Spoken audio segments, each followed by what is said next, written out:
هل أتى على الإنسان حين من الدهر لم يكن شيئا مذكورا. کوم انسان چې وي د هغه په روژه او په قرآن په دې دوو څیزونو باندې زړه سم نشي، وایي دا د الله ته فریاد وکړي او الله نه دې بل زړه وغواړي چې الله زړه مې سخا شوی دی، خراب شوی دی، چې نه په روژه سم شو او نه په قرآن سم شو.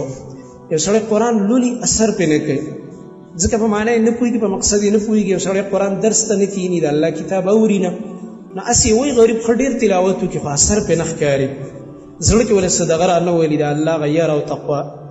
دغه شان یو انسان روژه ونیسي په هغه باندې اثرات ښکاره نه شي، وایي دی د الله نه بل زړه وغواړي. علما وایي چې الله دا زما زړه خراب شوی دی، بل زړه راله راکړه. مطلب دا دی دا زړه مې سم کړه، دا مطلب دی. عمر فاروق رضی الله عنه د ابی بن کعب رضی الله عنه نه یو ځل تپوس کو چې ابی بن کعب په قرآن کې ډېر ښه پوه عالم و صحابي و، وایي دا راته وایي دا تقوا څه ته وایي؟ دې نه دا معلومیږي دا صحابه کرام چې په خپله د تقوا غرونه و. عمر رضی الله عنه ته وګوره، د تقوا یو ډېر لوی غر دی، او د عمر رضی الله عنه مرتبه د ابی بن کعب رضی الله عنه نه ډېره اوچته ده. خو کشر صحابي ته وایي ما د تقوا وښایه. سره دې چې خلکو د تقوا چل د عمر نه زده کوو رضی الله عنه، خو دې ته وایي ځان محتاج ګڼل. هر سړی به دې تقوا ته ځان محتاج ګڼي. هغه ته ویل امیر المؤمنین زه تا نه یو تپوس کوم، هل اخذت طریقا ذا شوک، کله په داسې لاره باندې تللی چې هغه ازغو والا لاره وي، دې طرف ته مزغي دي، دې طرف ته مزغي دي، او تنګه لاره ده. هغه ورته ویلې او داسې لارو باندې ما ډېرې مزلې کړې دي.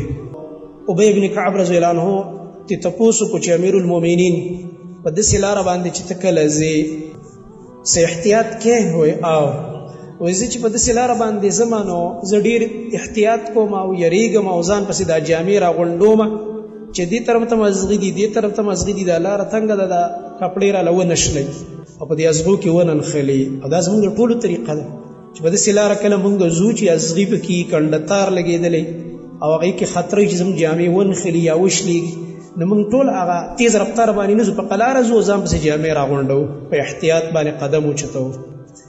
نو ابی بن کعب رضی الله عنه ورته وفرمایل وایي امیر المؤمنین دقې ته تقوا وایي. تقوا داسې ده چې په دې دنیا کې دقه شان ژوند تېره کړي چې هر طرف ته فتنې دي، ګناهونه دي، عجیبه عجیبه جالونه خوارې دي، او دغه رنګه د ایمان تباه کوونکې ازغي لګېدلې دي د لارو نه دواړو طرفو ته، او په هغې کې زموږ د ایمان او دین تباه کېږي، نښلي پکې یو ګناه راله د ایمان رانیسي او خرابوي، لکه څنګه چې دا ازغي دا زموږ جامې تباه کوي.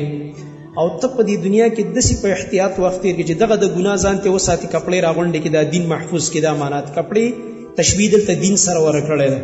دلته بله ګناه راشي زر ته ځان را دې خوا کړي چې هلکه دې مجلس ته هم نظم دی، خلکو سره نه کښېنم او دې ګناه کې هم شرکت نه کړو. داسې مکمل احتیاطونه وکړي او اخر د له مرګ راشي، په دې کې دنیا نه لاړ شي. دغې ته تقوا ویلی کېږي چې په احتیاط سره، په پرهیز سره او په یرې سره انسان دا ژوند تېر کړي. د مؤمن طریقه دقه ده، مؤمن چې دا به دغه شان په احتیاط باندې دا ژوند تېروي.